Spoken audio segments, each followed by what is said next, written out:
سے دعا دو، بے شک خدا ہر چیز کا حساب لینے والا ہے۔ خدا وہ معبود برحق ہے کہ اس کے سوا کوئی عبادت کے لائق نہیں۔ وہ قیامت کے دن تم سب کو ضرور جمع کرے گا، اور خدا سے بڑھ کر بات کا سچا کون ہے؟ تو کیا سبب ہے کہ تم منافقوں کے بارے میں دو گروہ ہو رہے ہو، حالانکہ خدا نے ان کو ان کے کرتوتوں کے سبب اوندھا کر دیا ہے؟ کیا تم چاہتے ہو کہ جس شخص کو خدا نے گمراہ کر دیا ہے اس کو رستے پر لے آؤ، اور جس شخص کو خدا گمراہ کر دے تم اس کے لیے کبھی بھی رستہ نہیں پاؤ گے۔ وہ تو یہ چاہتے ہیں کہ جس طرح وہ خود کافر ہیں اسی طرح تم بھی کافر ہو کر سب برابر ہو جاؤ۔ تو جب تک وہ خدا کی راہ میں وطن نہ چھوڑ جائیں ان میں سے کسی کو دوست نہ بنانا۔ اگر ترک وطن کو قبول نہ کریں تو ان کو پکڑ لو اور جہاں پاؤ قتل کر دو، اور ان میں سے کسی کو اپنا رفیق اور مددگار نہ بناؤ، مگر جو لوگ ایسے لوگوں سے جا ملے ہوں جن میں اور تم میں صلح کا عہد ہو، یا اس حال میں کہ ان کے دل تمہارے ساتھ یا اپنی قوم کے ساتھ لڑنے سے رک گئے ہوں، تمہارے پاس آ جائیں تو اعتراض ضرور نہیں، اور اگر خدا چاہتا تو ان کو تم پر غالب کر دیتا تو وہ تم سے ضرور لڑتے۔ پھر اگر وہ تم سے جنگ کرنے سے کنارہ کشی کریں اور لڑیں نہیں اور تمہاری طرف صلح کا پیغام بھیجیں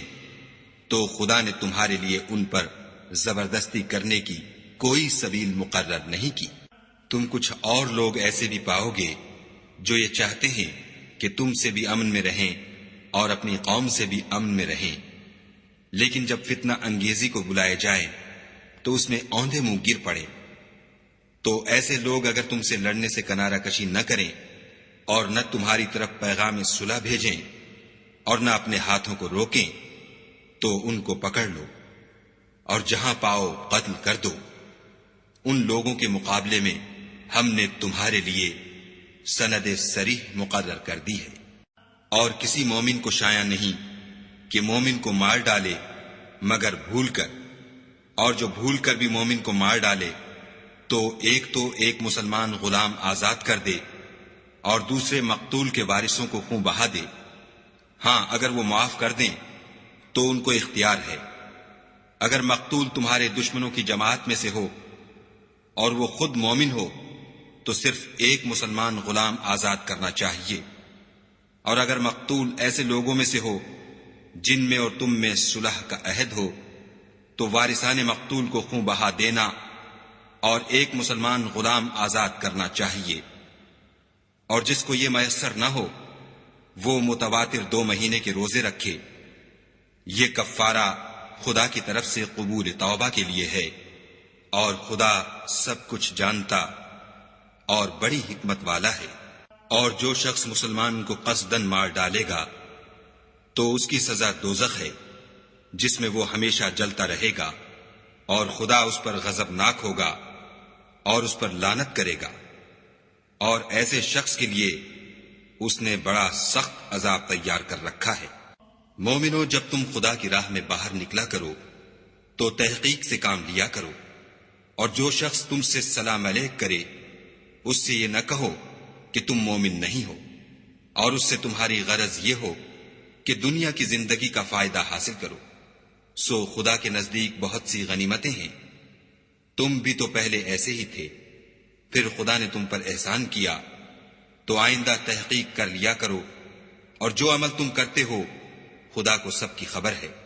جو مسلمان گھروں میں بیٹھ رہتے اور لڑنے سے جی چراتے ہیں اور کوئی عذر نہیں رکھتے، وہ اور جو خدا کی راہ میں اپنے مال اور جان سے لڑتے ہیں وہ دونوں برابر نہیں ہو سکتے۔ مال اور جان سے جہاد کرنے والوں کو بیٹھ رہنے والوں پر اللہ نے درجے میں فضیلت بخشی ہے، اور گو نیک وعدہ سب سے ہے، لیکن اجر عظیم کے لحاظ سے خدا نے جہاد کرنے والوں کو بیٹھ رہنے والوں پر کہیں فضیلت بخشی ہے، یعنی خدا کی طرف سے درجات میں اور بخشش میں اور رحمت میں، اور خدا بڑا بخشنے والا اور مہربان ہے۔ جو لوگ اپنی جانوں پر ظلم کرتے ہیں جب فرشتے ان کی جان قبض کرنے لگتے ہیں تو ان سے پوچھتے ہیں کہ تم کس حال میں تھے؟ وہ کہتے ہیں کہ ہم ملک میں عاجز و ناتوان تھے۔ فرشتے کہتے ہیں کیا خدا کا ملک فراخ نہیں تھا کہ تم اس میں ہجرت کر جاتے؟ ایسے لوگوں کا ٹھکانہ دوزخ ہے اور وہ بری جگہ ہے۔ ہاں، جو مرد اور عورتیں اور بچے بے بس ہیں کہ نہ تو کوئی چارہ کر سکتے ہیں اور نہ رستہ جانتے ہیں، قریب ہے کہ خدا ایسوں کو معاف کر دے، اور خدا معاف کرنے والا اور بخشنے والا ہے۔ اور جو شخص خدا کی راہ میں گھر بار چھوڑ جائے وہ زمین میں بہت سی جگہ اور کشائش پائے گا، اور جو شخص خدا اور اس کے رسول کی طرف ہجرت کر کے